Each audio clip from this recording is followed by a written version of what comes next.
Assalamualaikum warahmatullahi wabarakatuh. Kembali lagi di Voice Scary.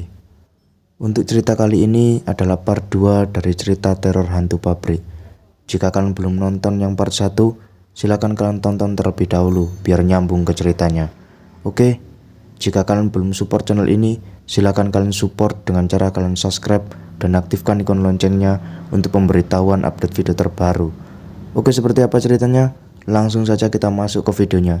Jangan lupa kalian bayangkan dan imajinasikan pikiran kalian. Aku berdiri dan berbalik membelakanginya. Saat akan melangkah, terasa bahu kananku seperti tertindih beban berat. Saat menoleh ke belakang, sebuah tangan dengan kuku yang hitam dan panjang tengah bersandar di bahu ini. Bulu kuduku meremang, keringat dingin mulai menetes dari dahi. Kaki terasa tak kuat menopang tubuh. Ku coba membaca ayat-ayat pendek seingatku. Sebelum sempat membalikkan badan ke depan, tiba-tiba seseorang yang amat ku kenal telah berada persis di depanku dengan ekspresi ketakutan. "Mi, tadi waktu aku sama Vina ke toilet di sana ada." Ucapan Sisil terhenti bebarengan dengan rasa enteng di bahu. "Ada apa?" tanya aku penasaran. Sisil malah duduk di lantai sambil meluruskan kakinya. Terlihat wajah syok dan ketakutan. Ku usap punggungnya pelan agar dia tenang dan nyaman.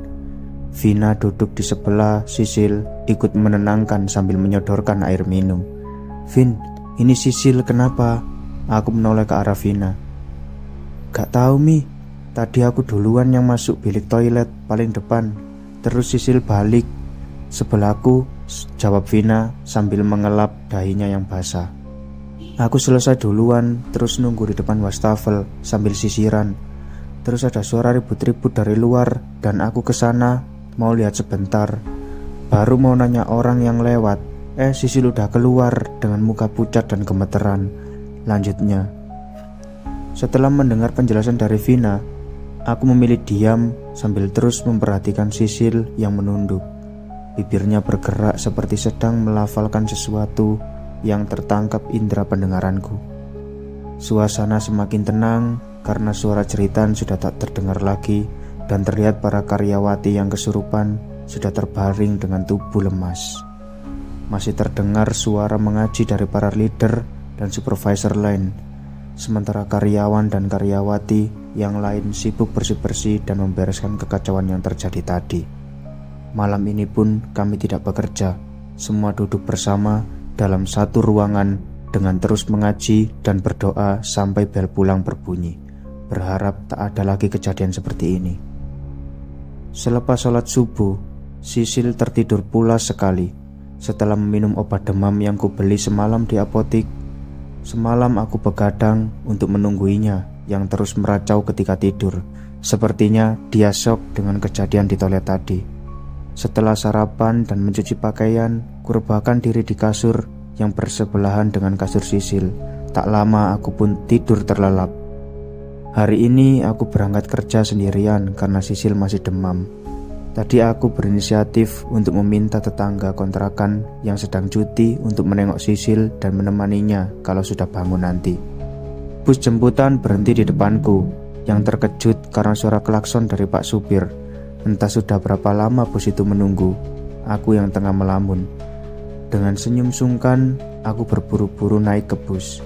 "Maaf Babe," ucapku saat kaki menapak lantai bus. Pak supir membalas dengan anggukan lalu melanjutkan bus perlahan karena macet di beberapa titik, terutama saat masuk dan keluar pintu tol. Belum lagi harus melewati beberapa kawasan industri dan pertigaan yang jalannya ditutup dan dibuat memutar guna mencegah kemacetan karena volume kendaraan ramai di jam keberangkatan dan kepulangan karyawan. Bus sampai lebih telat 10 menit dari biasanya. Artinya kami hanya punya waktu 20 menit untuk sampai di line. Turun dari bus, kami berlarian menuju pintu masuk untuk absen dan mengganti seragam di loker.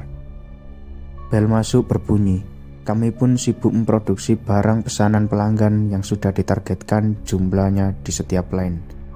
Kerja kali ini suasananya sangat berbeda. Selepas Isya, terdengar lantunan ayat-ayat suci Al-Quran yang dilafalkan oleh para leader dan supervisor lain secara bergantian.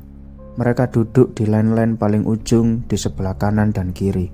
Alhamdulillah, suasana lebih adem dan nyaman. Tak ada aura mistis yang terasa sampai kami kembali pulang. Sampai di kontrakan, Sisil sudah tidur. Kuhampiri sambil memeriksa kondisi tubuhnya. Alhamdulillah, demamnya sudah turun. Ku bereskan sampah bungkus makanan dan obat yang tergeletak di lantai dekat kasur lalu membuangnya ke tempat sampah. Selesai bersih-bersih, ku rebahkan diri sambil melihat ponsel yang bergetar, tanda ada pesan masuk. Lagi-lagi dari bapak yang minta aku pulang jika libur kerja.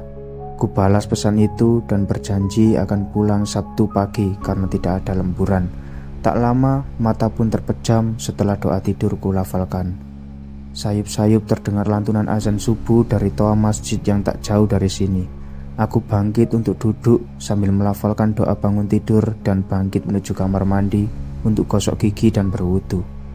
Selesai sholat, Sisil sudah berada di belakangku dengan mukenanya yang berwarna putih polos. Warna putih, buat sholat itu sunnah. Sisil tersenyum lalu mulai sholat. Sisil membuka mukena lalu duduk di sebelahku yang sedang membaca zikir pagi petang yang sudah lama tak pernah aku amalkan lagi. Padahal jika rutin membacanya di waktu pagi dan petang, maka Allah akan melindungi kita dari kejahatan setan. Mi, gimana? Gak ada gue semalam. Sepi tau Sil. Rame deh. Pada ngaji dari habis isya sampai pulang. Serius Mi? Emang siapa yang ngaji? Sedangkan kalian aja produksi. Leader sama supervisor yang ngaji. Hebat ternyata mereka pada fasih ngajinya. Ada juga yang suaranya bagus. Aku membuka mukena lalu melipatnya. Ya harusnya emang gitu Mi. Tapi sekarang aneh ya, kalau ada orang lagi ibadah di tempat gak biasa, kayak sholat di kendaraan ada aja yang ngeliatin dengan muka heran gitu. Sisil memasang wajah serius. Iya sih, aku aja pernah sholat pas di bus waktu mudik diliatin. Terus aku gabut merhatiin penumpang lain. Kok gak ada yang sholat sampai waktunya berganti sholat berikutnya. Iya, hampir semua kayak gitu Mi. Padahal kalau sholat mah gak boleh absen kecuali udah disolatin. Kami pun ngobrol sambil bercanda dan tak lama aku tertidur pulas setelah Sisil pamit beli sarapan. Hari terakhir kerja, aku dan Sisil semangat sekali untuk mencapai target produksi. Sebelum bel istirahat makan malam berbunyi, Mbak Tim memberikan slip gaji karena sekarang tanggal 25. Hari gajian, mudah-mudahan uangnya cukup untuk sebulan dan pulang kampung nanti. Sudah lewat isya, terdengar sayup-sayup lantunan ayat suci Al-Quran yang dibaca oleh para leader dan supervisor. Aku sudah tak tahan ingin buang air kecil. Setelah izin dan ditemani Tia, anak lain-lain yang kebetulan mau ke toilet juga. Kami pun berjalan beriringan sambil ngobrol. Sampai di toilet, kami memilih bilik yang paling depan dan saling berhadapan. Terdengar suara gemercik air dari toilet di samping. Aku segera membersihkan diri dan membuka pintu. Tia pun sama. Aku sempat melirik bilik di samping yang ternyata kosong dan tiba-tiba lampu padam. Segera aku menggandeng tangan Tia menuju pintu keluar sambil terus berdoa dalam hati. Saat pintu terbuka, cahaya terang menyorot mata kami yang berjalan keluar, lalu aku menoleh ke dalam toilet yang lampunya sudah menyala. Sesosok makhluk yang bergaun putih lusuh dengan rambut panjangnya yang berantakan tengah menatapku sambil menyeringai. Aku terpaku menatap makhluk itu. Terlihat matanya mulai keluar dan terjatuh, diikuti wajah, hidung, dan telinga yang mulai rusak dengan bibir tersenyum sampai ke telinga. Darah dan nanah mengucur membasahi gaun putih lusuhnya. Bau anyir seketika menyeruak membuat pusing dan mual. Aku segera berbalik, tapi tak kutemukan Tia dimanapun. Padahal tadi dia berada di sampingku dan tangannya pun masih kugenggam erat. Pandanganku menyapu sekeliling, tak kutemukan siapapun. Brak! Pintu toilet tertutup seperti habis dibanting. Aku segera berlari ke arah lain dengan terus membaca ta'awuz lirih. Sampai di lain, suasana hening dan kosong. Terlihat lampu sudah padam dan tak ada aktivitas apapun di sana. Semua sudah tertata rapi dan bersih. Aku menghela napas sambil melirik sekeliling dan segera pergi menuju pintu keluar pabrik, berharap mereka ada di parkiran. Tapi suara cekikikan terdengar dari arah belakang membuat bulu kuduk berdiri. Suhu tubuhku pun berubah dingin seperti berada di dalam freezer. Aku berlari ke loker dan bergegas mengambil tas tanpa mengganti seragam. Sampai di depan mesin absensi, aku berhenti untuk scan ID card. Di sana jam sudah menunjukkan pukul 3 dini hari. Bau gosong seketika tercium sampai membuat dada sesak. Ya Allah, tolong hamba, gumamku sambil mempercepat langkah kaki. Setibanya di parkiran, terlihat seorang satpam yang sedang duduk di depan pos. Aku berjalan mendekatinya. Ada gurat ketakutan di wajah satpam itu. Mungkin dia pikir aku ini setan. Assalamualaikum, sengaja mengucapkan salam agar dia yakin aku ini masih hidup. Setelah menjawab salam, terlihat raut wajahnya berubah tenang. Dengan senyum ramah, satpam itu berkata, "Aduh nduk, bikin kaget aja. Tadi tak kira setan, soalnya yang lain udah pada pulang. Emang lagi ngapain tah?" "Anu pak, saya ketiduran tadi." "Iya, ketiduran di gudang," jawabku sambil menggaruk kepala yang tak gatal. "Walah Cak Ayu, kok bisa? Emang temanmu gak ada yang tahu toh?" "Mungkin mereka gak merhatiin pak," ucapku sambil tersenyum dan pamit hendak pulang. Tunggu nduk, gimana kalau tak anter sampai jalan raya? Nanti kamu bisa langsung naik angkot." "Terima kasih pak, jadi ngerepotin nih," ucapku sungkan. "Gak apa-apa nduk, nunggu tukang ojek lama. Habis subuh biasanya baru ada." Pak Satpam berjalan ke arah parkiran dan kembali mengendarai motor bebek lalu berhenti di depanku. "Tadi karyawan yang lain pulang jam berapa ya pak?" Aku naik ke boncengan. "Kayak biasanya nduk, jam 12 lewat 15 menit. Tapi tadi ada karyawati yang minta bisnya nunggu sebentar. Ada sekitar 5 menitan. Akhirnya bisnya jalan juga. Itu mungkin temenmu nduk." Pak Satpam mulai melanjutkan motornya menembus dinginnya malam. Tiba di jalan raya, Pak Satpam menghentikan laju motornya.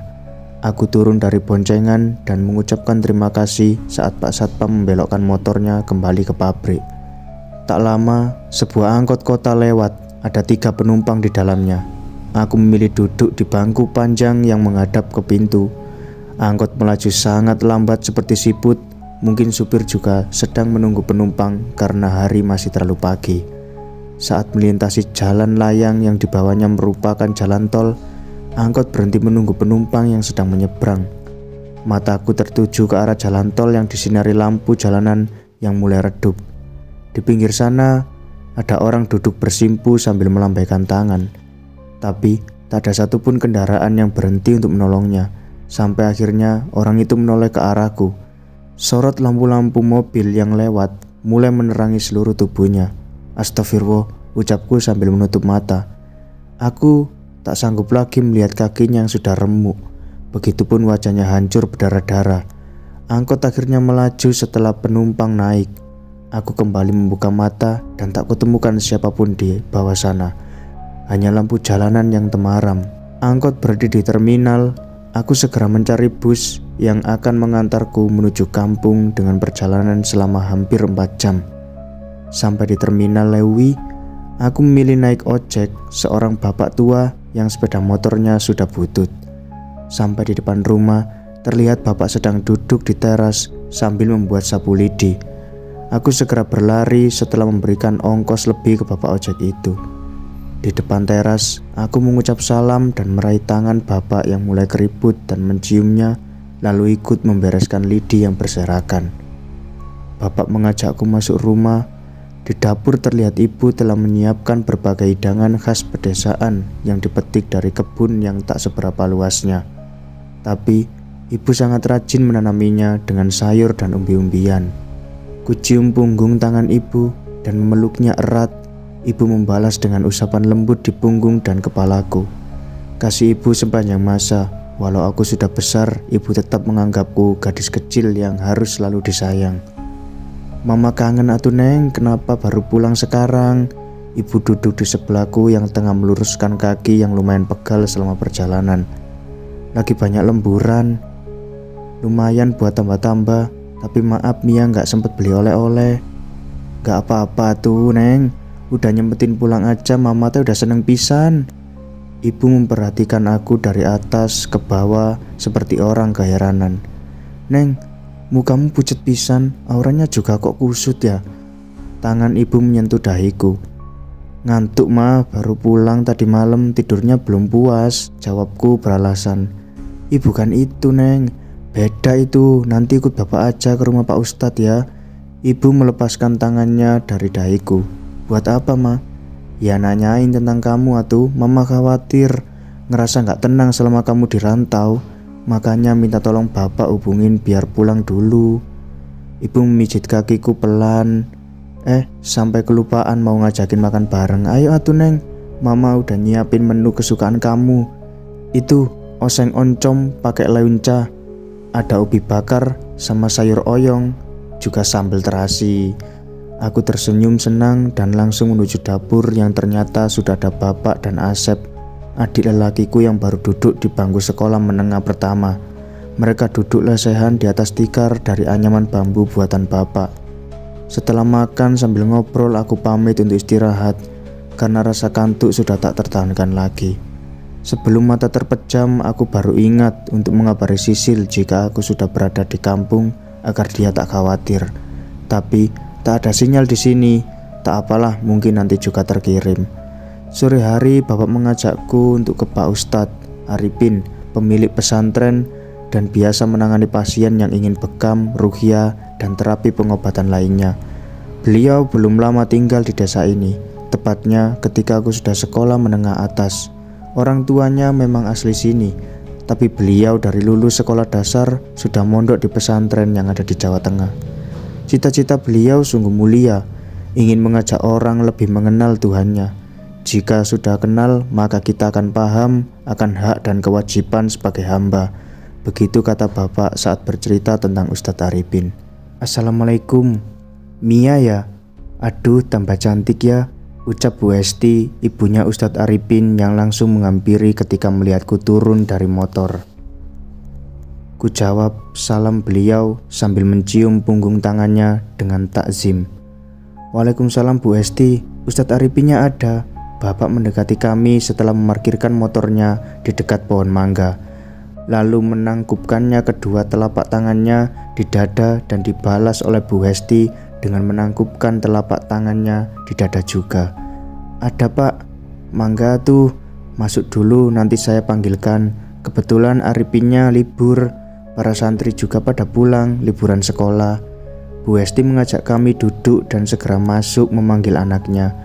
Ustadz Arifin melangkah dengan senyum mengembang menyambut tangan bapak yang terulur untuk salaman dan menangkupkan kedua tangan telapaknya di dada ketika berada di hadapanku.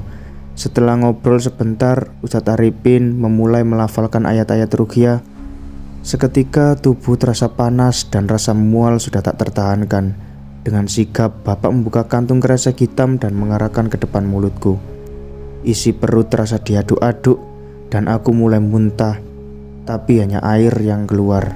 Kepalaku pun terasa pusing dan mengantuk sekali. Ustadz Arifin segera meminta bapak membopongku ke kamar untuk istirahat ditemani oleh Bu Hesti. Bapak keluar dan terdengar suara obrolannya dengan Ustadz Arifin. Maaf ya pak, sepertinya Neng Mia ini diganggu jin. Mereka kalaupun menampakkan diri gak bisa dalam bentuk aslinya, karena akan membahayakan diri mereka sendiri. Jadi jin menyerupai orang yang sudah meninggal atau dalam bentuk hewan, karena bangsa jin juga ada yang soleh dan jahat. Nah, yang jin ini sering jahil gangguin orang dan sering dipanggil setan, jelas Ustadz Arifin. Terus kudu kumaha Jang? Insya Allah akan saya ruqyah lagi jika kondisi Neng Mia sudah sehat. Ya atuh Jang, kalau gitu bapak sama Mia pulang dulu ya, insya Allah nanti kesini lagi. Iya pak, tapi pulangnya nunggu Mia baikan dulu ya pak. Iya Jang, terima kasih. Setelah kondisi tubuhku mulai membaik, aku dan bapak pulang ke rumah setelah berpamitan pada Bu Hesti dan Ustadz Arifin. Hati-hati di jalan pak, seru Bu Hesti ketika sepeda motor yang kami naiki mulai melaju. Terlihat senyum Ustadz Arifin yang begitu manis dan tanpa sadar aku terus memandanginya sampai leher mentok. Astagfirullah, ucapku sambil melempar pandangan ke depan. Lantunan azan subuh mulai terdengar, membuat mata yang terpejam seketika terjaga. Aku duduk di tepi kasur, mengangkat tangan, melafalkan doa dan beranjak ke kamar mandi. Saat qobliyah subuh 2 rakaat selesai kudirinkannya, pahala lebih baik daripada dunia dan sejenisnya Setelah itu aku lanjut sholat subuh. Pintu diketuk diiringi ucapan salam. Aku menoleh ke arah pintu depan yang terbuka. Ibu dan bapak baru pulang dari musola. Habis ini mama sama bapak mau ke sawah neng, mau nanam padi, ucap ibu sambil masuk kamar dan keluar dengan pakaian berbeda. Kaos bergambar merek bibit jagung dan celana training juga kerudung. Tak lupa ibu memakai caping, bapak pun berpakaian sama dengan cangkul di pundak. Setelah sarapan dan mengobrol dengan Asep, aku masuk kamar untuk sholat duha. Selesai salam, mata terasa sulit sekali dibuka dan aku terlelap di atas sajadah. Terdengar suara ibu memanggil sambil mengetuk pintu. Aku tersentak dan bergegas bangun. Loh Neng, kok masih di rumah? Bukannya mau ke rumah Pak Ustadz Arifin lagi ya? Ibu masuk dengan pakaian basah oleh keringat. Ya, tadinya mau minta antar Asep, tapi habis duha malah ketiduran. Kok udah pulang mah? Lah iya tuh udah siang gini, mau istirahat, makan sama zuhur. Terus gimana, gak jadi ke rumah Ustadz? Nanti aja kali ya mah. Udah kesorean kalau kesana, besok Mia udah masuk kerja. Ya udah tuh, nanti kalau libur langsung kesini lagi ya. Ibu berkata sambil berjalan menuju dapur diikuti aku yang merasa perut mulai keroncongan. Sore ini aku pamit balik ke kota. Kucium punggung tangan orang tuaku dan menyalami Asep sambil menyelipkan uang saku. Mereka mengantarku sampai ke halaman yang sudah disambut tetanggaku yang berprofesi sebagai tukang ojek. Ibu memberikan oleh-oleh untuk kubawa ke kota. Ada beras, sayuran, ikan asin, dan aneka cemilan khas pedesaan. Semuanya dimasukkan ke dalam kardus. Sementara aku hanya memberikan 3 lembar uang berwarna merah. Setelah naik ke boncengan motor, aku melambaikan tangan sambil mengucapkan salam. Ibu, bapak, dan Asep membalas salamku sambil melambaikan tangan dengan wajah sendu. Ojek meluncur menyusuri jalan setapak menuju terminal bus yang akan mengantarkan aku menuju kota.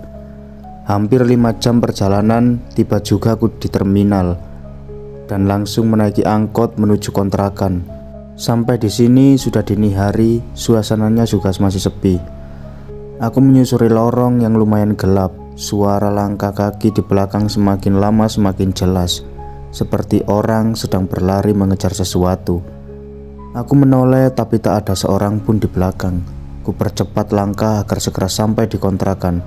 Suara cekikikan mengiringi langkahku yang terasa semakin berat. Peluh mulai menetes di sudut jilbabku. Bulu kuduk meremang seiring langkah yang kian mendekati pintu kontrakan. Bismillah, langkahku semakin ringan seiring suara tawa yang menghilang. Aku mengucap salam sambil mengetuk pintu sedikit kencang. Terdengar sahutan dari dalam dan tak lama pintu terbuka lebar. Wajah Sisil yang kusut menjembul dari balik pintu. Mia, lu dari mana aja sih? Kau hubungi nomor lu malah gak aktif, tanya Sisil sambil mengambil kardus yang kutaruh di depan pintu. Pulang kampung Sil, kan udah aku kasih tahu dari jauh-jauh hari, jawabku sambil mendorong tubuhnya yang berdiri di tengah pintu lalu berjalan menuju kamar. Capek sekali rasanya. Lah bukan itu, yang waktu ke toilet bareng Tia itu loh. Tia balik ke lain sendirian, pas kita tanya dia bilang lu ke loker. Ditungguin malah gak balik sampai bel pulang. Kebiasaan lu pulang duluan mulu sih Mia. Loh, bukannya Tia ninggalin aku di toilet? Ini ketehe, Tia yang bilang gitu waktu ditanya Mbak Ti. Sampai disusulin ke loker segala, malah gak ada. Terus dicariin ke toilet juga nihil. Bikin panik semua orang lu, seru Sisil sambil mendelik. Sumpah Sil, waktu itu aku ke toilet sebentar doang. Pas keluar semua udah pada pulang. Aku mencoba menjelaskan walau aku juga bingung. Iya gue percaya, udah sana tidur biar cemilannya gue amanin. Sisil mulai membuka kardus dan mengeluarkan isinya satu persatu. Setelah membersihkan badan, aku ikut duduk di samping Sisil yang sibuk mengunyah. Kami pun makan sambil mengobrol. Tak lama mataku mulai terpejam dan tertidur di samping Sisil. Shift 1 Senin ini, entah kenapa perasaanku sudah tak enak, tetapi tetap kupaksakan untuk berangkat kerja. Khawatir jika tidak masuk bisa putus kontrak. Sampai di pabrik, kami sibuk kejar target seperti biasanya, karena jika tidak, maka kami akan kena marah dan diwajibkan lembur sampai jam 9 malam. tentu akan mengurangi waktu tidur kami. "Mia, nanti kamu gak ikutan lembur ya, tapi ikut Mbak ke kontrakan, ada yang mau Mbak omongin," ucap Mbak Ti sambil membantuku membereskan part yang baru diambil dari gudang untuk ditata di rak kecil samping kanan, kiri, dan di depanku. "Oke Mbak Mia, juga sebenarnya mau cerita ke Mbak, tapi belum sempat terus." "Ya, nanti tunggu Mbak di parkiran ya, ini lagi banyak kerjaan," balas Mbak Ti sambil menunjuk tumpukan kertas di meja kerjanya. Meja kerja tanpa kursi yang ada di depan line. Semua pekerja di sini berdiri, kecuali karyawan tetap yang sedang hamil. Bel pulang berbunyi, nyaring semua berlari menuju loker, termasuk aku. Tapi ternyata ID cardku jatuh entah kemana. Terpaksa balik arah karena percuma juga tidak bisa scan absen. Kutelusuri jalan yang tadi kulewati sambil menunduk memperhatikan setiap sudut lantai. Tiba di tangga turun, aku melangkah sambil menunduk dan berpegangan pada besi yang ada di sepanjang tangga. Sampai di tangga terakhir, ada sepasang kaki pucat dengan kulit hitam mengelupas tengah berdiri di belakangku. Dengan menahan nafas dan berusaha untuk memberanikan diri, kutabrak kaki itu sambil teriak, "Auzubillahi minasyaitonirrajim." Kaki itu rebah di lantai, ya hanya sepasang kaki saja tanpa tubuh. Aku berlari cepat menuju line, terdengar samar suara mesin dan orang saling bersahutan. Semakin dekat suaranya semakin jelas terdengar. Aku memperlambat langkah dengan nafas tersenggal sambil memegangi perut yang terasa kram. Sebuah tangan menepuk bahuku lembut sambil berbicara, "Cari ini ya Mbak." Suara serak dan lirih. Tangannya memegang ID card bertuliskan namaku. Tangan itu pucat seperti tak teraliri darah. Ku mencoba memejamkan mata sambil meraih ID card tanpa berniat untuk menoleh ke belakang dingin saat kulit kami saling bersentuhan. "Terima kasih," ucapku lirih. Ku buka mata saat ID card sudah di tangan, lalu mulai melangkah cepat menuju line yang sedang produksi. Terdengar derap langkah dari belakang. Aku semakin cepat berlari dengan keringat menetes deras. Napas kian sesak dan langkah mulai terseok-seok. Sampai di line, tiba-tiba seseorang berdiri di hadapanku dan hampir saja menabraknya. "Hei, kamu Mia kan? Kenapa masih di sini?" tanyanya bingung. "Tadi ID card saya jatuh Mbak, ini udah ketemu." Aku mengelap keringat yang mengucur dengan lengan baju. "Kamu lembur Mi?"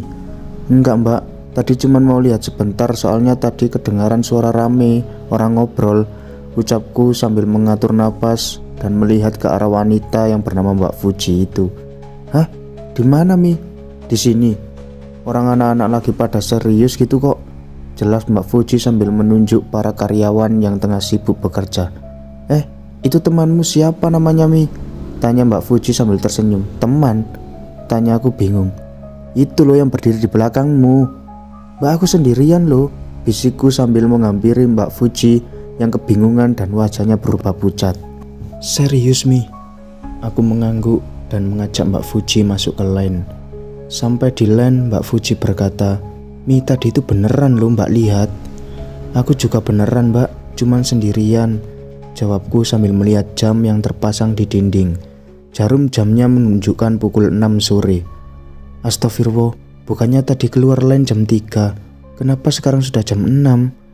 Seingatku tadi hanya sebentar, atau memang ada yang tidak beres. Nyesel aku kemarin bangun kesiangan, jadi gak bisa ketemu Ustadz Arifin. Maksudnya di Rukia, sekalian mau bertanya tentang hal gaib yang sering aku alami."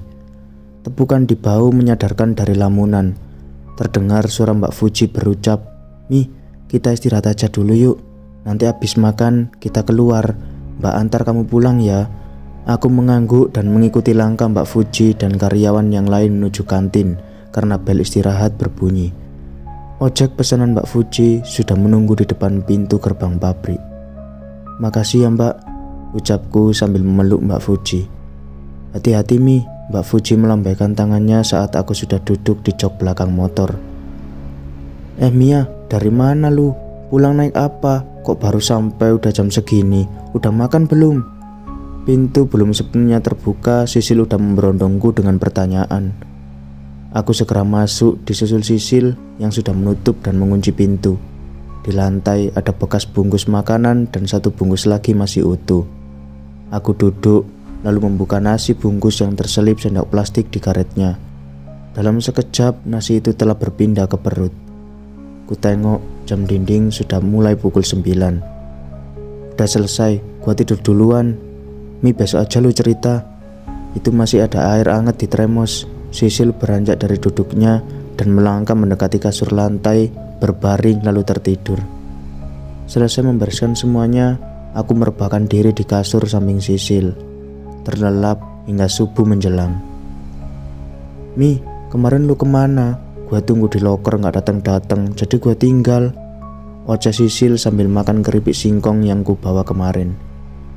Kini kami sudah berada di bus menuju pabrik.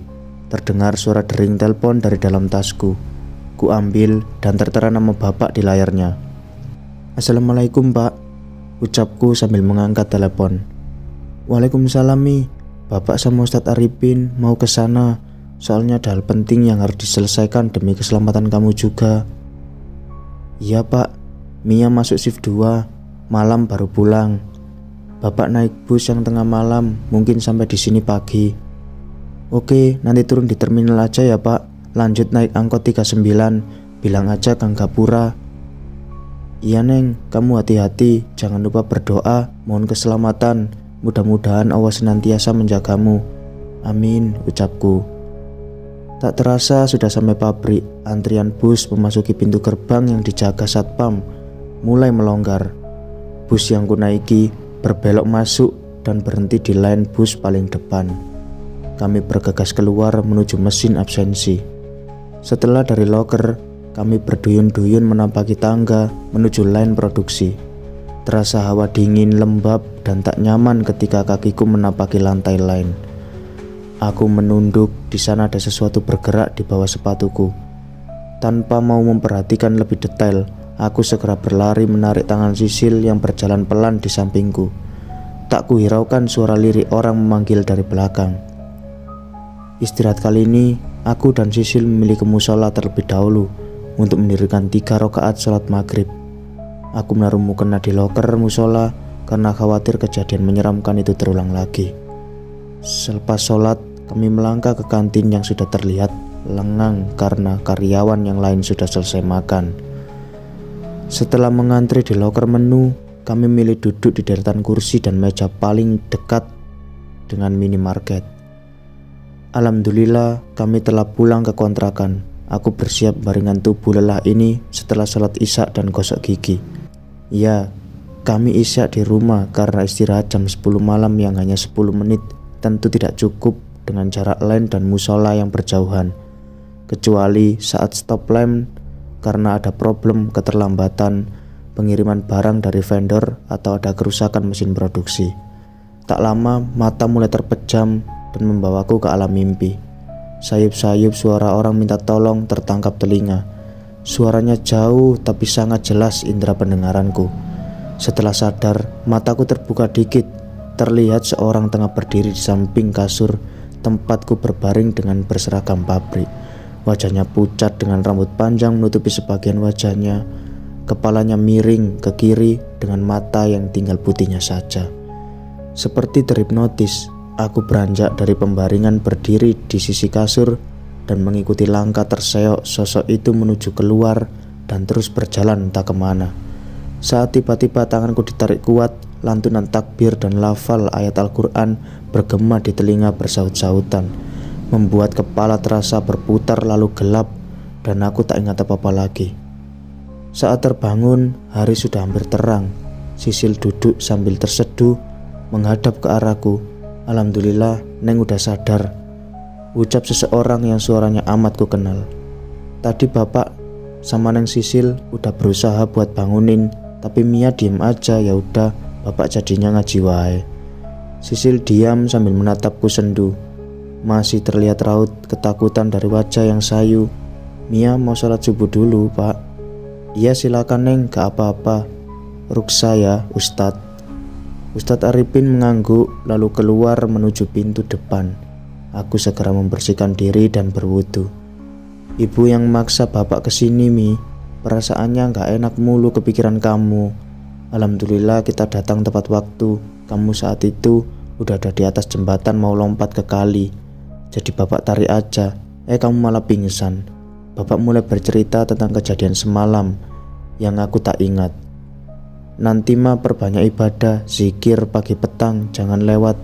Berdoa di setiap aktivitas ya Mi, lanjutnya.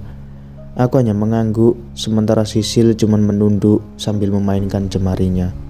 Maafin gue Mi, gue gak tahu kalau semalam lu keluar rumah. Gue kira cuman mau pipis doang, ucap Sisil terbata. Ku peluk tubuh Sisil agar dia tenang. Dari luar terdengar suara yang memberi salam dan dijawab oleh kami. Lalu bapak beranjak keluar dan kembali membawa kantung kresek diikuti Ustadz Arifin. Sarapan dulu, Mi. Sisil, bapak mau Ustadz di depan aja makanya. Ini ada teh anget, nanti taruh gelas aja. Bapak menyerahkan 2 bungkusan nasi beserta gorengan dan teh hangat. Sisil mengangguk sambil berdiri dan beranjak menuju dapur. Mungkin mau mengambil sendok dan gelas. Saat sedang makan, aku mendengar suara bapak dan Ustadz Arifin tengah mengobrol dengan suara pelan. Tetapi ruangan ini tidak begitu besar dan hanya disekat tembok, jadi suara mereka masih bisa terdengar. Tumbal, maksudnya gimana itu Ustadz? Terdengar suara bapak berbicara. Iya pak, sepertinya mau jadikan tumbal, tapi semoga dugaan saya salah, jawab Ustadz Arifin pelan. Sisil sampai terbatuk mendengarnya dan segera meneguk teh hangat itu sampai habis. Sementara aku langsung berdiri dan beranjak menghampiri mereka, ingin tahu sebenarnya ada apa. Baru selangkah, kepala terasa pusing tak karuan, jadi kuputuskan untuk merebahkan diri di kasur. Azan zuhur terdengar dari toa masjid setelah sebelumnya terdengar suara orang mengaji. Mendadak perut terasa mual. Aku bergegas berlari ke kamar mandi, lalu mengeluarkan isi perut yang terasa seperti diaduk-aduk. Berkali-kali aku muntah, sampai ada sebuah tangan yang mengurut tenggukku. Neng, gak apa-apa kan ya? Suara bapak terdengar khawatir. Aku menggeleng lemah dan mengusap mulut dengan punggung tangan lalu mencuci muka dan tangan. Aku melangkah keluar dibantu bapak. Sisil sigap membawa teh hangat dan mengikuti kami menuju kamar. Tadi Ustadz Arifin ngaji waktu kamu tidur. Iya pak, Mia denger pas saya terakhir, malah jadi mual. Tadi itu ayat ruqyah Neng, berarti ada yang gak beres sama kamu. Terus gimana pak? Kamu libur kerja aja dulu. Ini Ustadz Arifin mau ruqyah, mudah-mudahan aja kamu nanti gak diganggu lagi Neng. Aku mengangguk sambil memijat keningku yang terasa berdenyut nyeri. Entah lapar atau efek ayat ruqyah tadi. Oh iya, makan dulu atuh Neng. Tadi Sisil beli buat kita, ucap bapak sambil menyodorkan bungkusan yang saat kubuka ternyata berisi nasi padang. Setelah izin melalui pesan singkat ke Mbak Ti dan menitipkan surat keterangan sakit dari klinik ke Sisil, aku bersiap untuk diruqyah setelah sebelumnya membersihkan diri dan berwudu. Saat Ustadz Arifin melafalkan ta'awudz disambung surat Al-Fatihah, aku mulai beristighfar dalam hati. Tiba-tiba aku merasa mual dan langsung menyambar kantung plastik yang disodorkan bapak. Mata terasa berair dan entah dapat kekuatan dari mana aku mengamuk sambil menangis. Meracau tak jelas, tak dapat kukendalikan diri ini. Setelahnya aku benar-benar tak ingat apa-apa lagi. Mi, bangun Neng. Suara bapak terdengar ketika aku membuka mata. Tubuh yang lemas kusadarkan di tembok sambil sekali memijit kening yang terasa pusing. Dengan sigap bapak menyodorkan segelas teh hangat. Mi, kenapa pak? Neng teh tadi pingsan setelah ngamuk-ngamuk bapak kewalahan megangin kamu. Alhamdulillah Ustadz Arifin sigap dan bisa nenangin kamu. Katanya kamu mau jadikan tumbal pabrik Neng. Tapi biasanya omongan jin itu sering nambah-nambahin, gak sesuai sama kenyataan. Tumbal? Mi harus gimana pak? Banyakin zikir Neng, ibadahnya jangan pernah lewat. Zikir pagi petang jangan lupa juga. Aku mengangguk lalu merebahkan diri di kasur sementara bapak beranjak keluar. Maaf, saya nggak bisa berlama-lama di sini pak. Suara Ustadz Arifin berbicara. Iya Ustadz, saya juga mau pulang hari ini. Kasihan ibu dan Asep. Bapak menjawab lalu terdengar suara obrolan yang makin lama tak jelas karena aku terlelap. "Neng, bapak pamit ya, hati-hati di sini. Mama sama bapak gak berhenti doain. Semoga baik-baik aja." Aku melepas kepulangan bapak dan Ustadz Arifin setelah sebelumnya Ustadz Arifin memberikan wejangan dan amalan ayat suci Al-Quran yang harus kubaca setiap harinya. Aku kembali berbaring di kasur sambil membaca catatan dari Ustadz Arifin. Harapan bisa tidur nyenyak malam ini sebelum Sisil pulang tengah malam nanti. Mata mulai mengantuk dan aku tertidur pulas. Tapi tiba-tiba aku melihat sekumpulan orang berteriak minta tolong. Ada yang berdiri seperti pilar bangunan, ada yang berbaring berjajar seperti jembatan, ada juga yang terlengkup seperti meja, dan ada yang dijadikan tungku api, mereka seperti benda mati.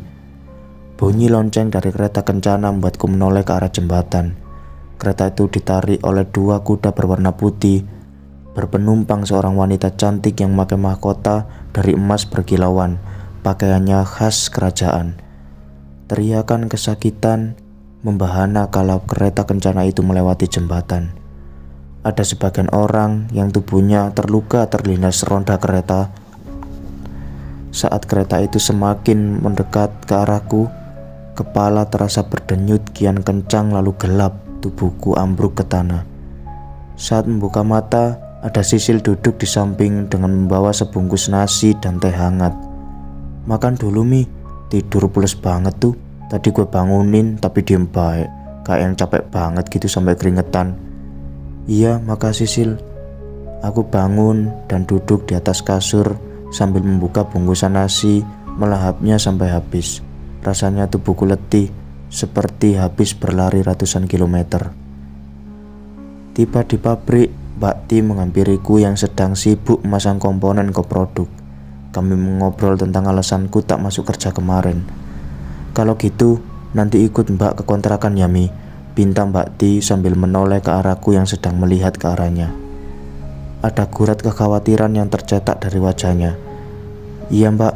Aku mengalihkan pandangan ke atas konveyor yang di atas sudah ada barang yang harus aku pasang komponennya. "Pokoknya nanti kita keluar bareng. Mbak gak mau kejadian kayak kemarin-kemarin keulang lagi. Kamu hilang mulu." Mbak Ti menekan setiap kalimat yang diucapkannya. "Maaf ya Mbak, Mia ngerepotin mulu. Sebenarnya aku udah capek Mbak, pengennya biasa aja kayak yang lain gitu." Aku mengambil produk dari konveyor dan menaruhnya ke atas meja. "Yang sabar ya Mi, nanti Mbak bantu kok." Mbak Ti mengusap pundakku pelan, lalu berbalik menuju meja kerjanya. "Sil, nanti aku nginep di tempat Mbak Ti ya. Kamu pulang sendiri gak apa-apa kan?" Sisil yang sedang memasang baut di badan produk langsung menoleh. "Aman Mi, gue udah biasa lu tinggal-tinggal." Bel pulang berbunyi nyaring. Kami mulai meninggalkan line dan melangkah menapaki lantai pabrik menuju tangga untuk mencapai loker. Selesai absen dan melewati pemeriksaan satpam, kami melangkah keluar menuju pangkalan bus yang berjejer. Di samping pintu keluar pabrik ada whiteboard besar bertuliskan rute, nomor bus, dan line parkiran untuk memudahkan para karyawan agar tak salah jurusan. Bus melaju perlahan, membelah jalanan yang macet setiap hari, apalagi jika jam berangkat dan pulang kerja. Aku berada di bus bersama Mbak Ti Kusmiati, ibu dari seorang balita yang terpaksa ditinggal merantau demi membantu perekonomian keluarga. Suaminya juga seorang pekerja pabrik di tempat kami, hanya saja berbeda jam kerja, jadi aman jika hari ini aku ikut pulang ke rumah Mbak Ti. Kami turun di gang kontrakan. Mbak Ti lalu berjalan masuk menelusuri jalan setapak. "Mbak, waktu di toilet aku sering melihat penampakan, ada juga yang datang lewat mimpi, kayak lagi nonton film gitu Mbak." Mbak Ti hanya mengangguk menanggapi ucapanku.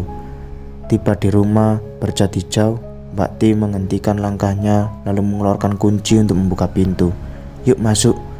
Kami melangkah beriringan masuk ke rumah yang nyaman dengan 3 kamar tidur. Mbak Ti duduk di sofa sambil menarik tanganku untuk duduk di sampingnya. "Sebelum kamu pernah ada anak yang bisa lihat dan diganggu juga. Kasihan dia fisiknya lemah, jadi sering sakit-sakitan. Terus Mbak, sebentar ya, aku buatin minum dulu." Sekitar 5 menit Mbak Ti kembali membawa aneka cemilan dan 2 gelas teh hangat. Ini minum dulu Mi. Oh iya, apa kamu bersih-bersih aja atau ganti baju? Mau ke toilet aja Mbak. Aku berdiri dan melangkah mengikuti arahan Mbak Ti menuju toilet. Setelahnya kami melanjutkan obrolan sempat tertunda tadi. Dia termasuk indigo karena turunan dari mbah buyutnya, orang yang suka lelaku. Sampai akhirnya ada jin yang ikut jadi penjaganya dengan sukarela. Sayangnya dia resign sebelum habis kontrak, jadi Mbak juga nggak tahu kelanjutan seperti apa. Kening Mbak Ti berkerut.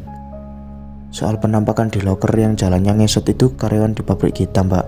Aku bertanya sambil mengambil kue di meja.